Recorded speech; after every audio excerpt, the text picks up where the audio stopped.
আসসালামু আলাইকুম রহমতুল্লাহি বারাকাতু। আমি আজকে একটা বিষয় নিয়ে কথা বলতে চাই। বিষয়টা হচ্ছে আমাদের দেশ নায়ক তারেক রহমান। উনি দীর্ঘ 17 বছর নির্বাসনে ছিল। আল্লাহ পাক ইজ্জত দেওয়ার মালিক, এটা আমাদের বিশ্বাস করতে হবে। তকদিরের একটা বিষয় আছে, ভাগ্য, এটা আল্লাহ পাক ঠিক করে। মহান রব্বুল আলামিন তার ইচ্ছায় সেই তারেক রহমান বীরের বেশে দেশে আসছে। মিথ্যা মামলা হামলার শিকার হয়েছিল, নির্যাতনের শিকার হয়েছিল। তারপরে উনি দেশে আসছেন বীরের বেশে। নির্বাচন হয়েছে, আল্লাহ পাক সর্বোচ্চ মর্যাদা দিছে, প্রধানমন্ত্রীর চেয়ারে দিছে তারেক রহমানকে। ইনশাল্লাহ উনি রাষ্ট্রনায়ক হয়েছে। এখন বিষয়টা হচ্ছে দেশ কিভাবে পরিচালনা করবে উনি, এটা অবশ্যই উনি নির্ধারণ করবে।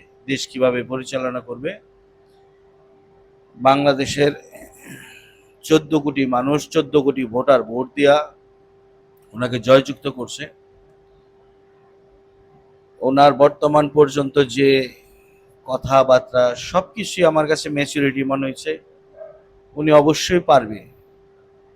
তবে ওনার অনেক কাজ, ওনার প্রত্যেকটা মন্ত্রণালয়ের অনেক কাজ করতে হবে, কাজ দেখাইতে হবে জনগণকে।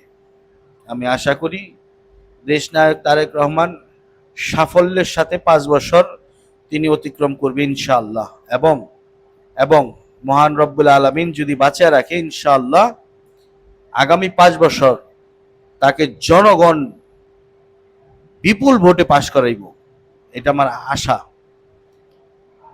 তবে দেশ নায়কের কাজ করতে হবে এবং যে সকল মন্ত্রণালয়গুলা, সকল মন্ত্রণালয়ে কাজ করতে হবে। আল্লাহ পাক তাকে ইজ্জত দিছে। আর বাংলাদেশে ফ্যাসিস্ট শেখ হাসিনা, শেখ মুজিবর ছিল মির্জাফরের মেয়ে ফ্যাসিস্ট শেখ হাসিনাকে আল্লাহ পাক নিজ হাতে ধ্বংস করছে, এটা মাথায় রাখতে হবে। তবে আমার আশা, ইনশাল্লাহ আমি আশা করি মহান রব্বুল আলামিন শহীদ প্রেসিডেন্ট জিয়া রহমানের যে আদর্শ, মরহুমা বেগম খালেদা জিয়ার যে আদর্শ, সেই আদর্শকে উপেক্ষা করে দেশনায়ক তারেক রহমান সুন্দর সঠিকভাবে দেশটা পরিচালনা করবে এবং সুশৃঙ্খলভাবে একটা দেশ জাতি আমাদেরকে উপহার দিবে। এটা আমি একজন নাগরিক হিসাবে আমার আশা। সবাই ভালো থাকবেন। আসসালামু আলাইকুম।